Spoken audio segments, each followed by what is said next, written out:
మురికి సాపు చేస్తేందుకే మూసీ నది కాల్వ పక్కపొంటి ఉన్న ఇండ్లను పడగొడుతుర్రట.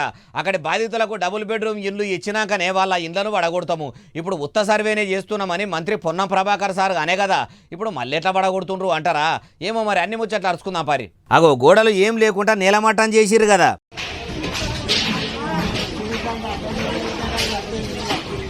మూసీ బాధితులకు అంతా మంచిగా చేసినాకనే వాళ్ళ ఇండ్లు ముట్టుకుంటామని అన్నారు. మరి ఇప్పుడు ఇట్లా సర్కారు వాళ్ళకు సవలతులు చేయకుండానే ఇండ్లను కూలగొడుతుందా ఎట్లా అంటే ఏమో మరి. ఇప్పటికీ చాలా మంది బాధితులు రోడ్ల మీదకి వచ్చి కూడా లొల్లి చేస్తుర్రు. కాయకష్టం చేసుకొని కడుపు మాడుచుకొని మరి కష్టపడి ఇల్లు కట్టుకుంటే ఇప్పుడు మూసీ నదిని మంచిగా చేసి ఏమో చేస్తారన్నట్టు మా మీద పడ్డారని ఏడుస్తుంటే మరి ఈ చెయ్యి సర్కారుకు ఇంత కూడా గోస అనిపిస్తలేదా ఎట్లా? అయ్యా సీఎం సారు, మీరు మూసీ నదిని మంచిగా చేసి ఏం చేస్తారు? పేదోళ్లకు ఇండ్లు కట్టిస్తారా? వాళ్ళ కడుపు నింపుతారా? పార్కులు కట్టి పర్యాటక కేంద్రంగా తీర్చిదిద్దాలని ప్లాన్లు చేస్తున్నారు కదా. ఆ టూరిస్టు స్పాటునేందో ఏడనన్నా దూరంగా పెట్టకపోయినరు. పర్యాటక కేంద్రాలు ఏడుంటే దాకా పోయి చూసేటోళ్ళు మా చూస్తారు.